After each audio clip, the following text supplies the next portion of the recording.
প্রিয় বন্ধুরা, আজ আমি এসছি পাথরচাবড়ি, দেখতে পাচ্ছেন জঙ্গল। আর আমি বিশেষ করে আরও এসছি বীরভূম পাথরচাবড়ি। মাজারে এখনও ঢোকা হয়নি, তাই আমি যাচ্ছি এখন এই মুহূর্তে যেখানে চাপড়ে জল বের করেছিল সেই জলটা কালেকশন করতে যাচ্ছি আমি। তো আপনাদের দেখাবো, নিশ্চয়ই অবশ্যই দেখুন, পরবর্তী ভিডিওতে দেখুন, আপনাদের জল দেখাতে চলেছি।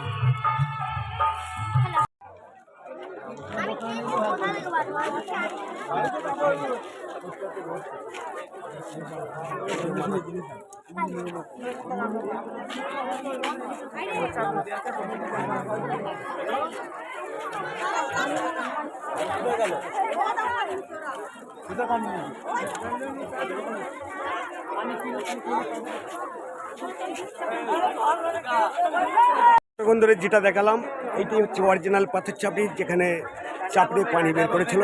তো সেই জায়গাটি এটাই হচ্ছে আসল জায়গা।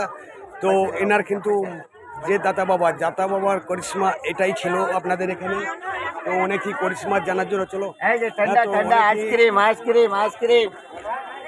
দাদা বাবার করিশ্মা জানার জন্য অনেক কৌতূহল ছিল। তো আমি যতটুকু পেরেছি ভিডিওর মাধ্যম দিয়ে আপনাদের তুলে ধরার চেষ্টা করেছি প্রিয় বন্ধুরা। তা আপনারা দেখুন, এইভাবেই এবার আমরা চললাম এখন দাতা বাবার মাজারের দিকে আমরা চলছি। তো দেখুন, আর এখানে যাতে করে কোনো অসুবিধা না হয়, কোনো কিছু না হয়, তো অনেকে তার জন্য পুলিশ প্রশাসনের ব্যবস্থা রয়েছে। আর ওনারা খুব সুন্দর দায়িত্ব পালন করছে।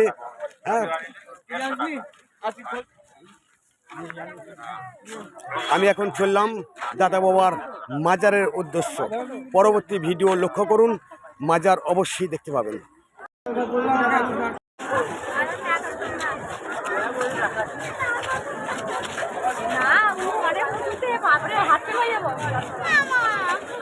এই এখানে হাত ধর।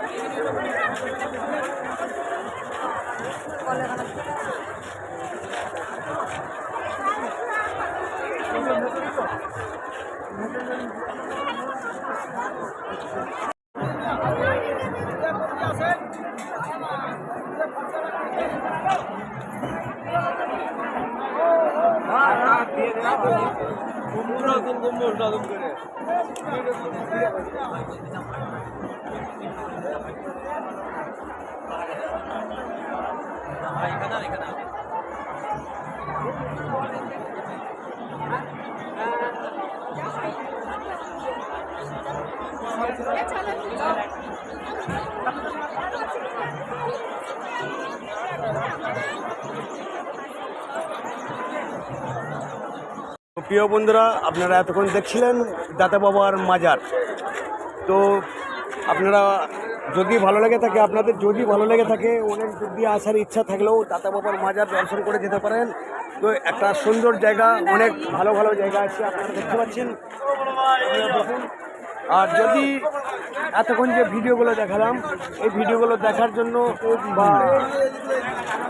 অসংখ্য ধন্যবাদ জানাই আপনাদের সকলকে। ভালো করে দেখবেন আর বেশি বেশি করে শেয়ার করে দেবেন, যারা দেশ দুনিয়ার লোক যেন এই জায়গায় আসতে পারে আর দাদা বাবার মাজারের দর্শন নিয়ে যেতে পারে।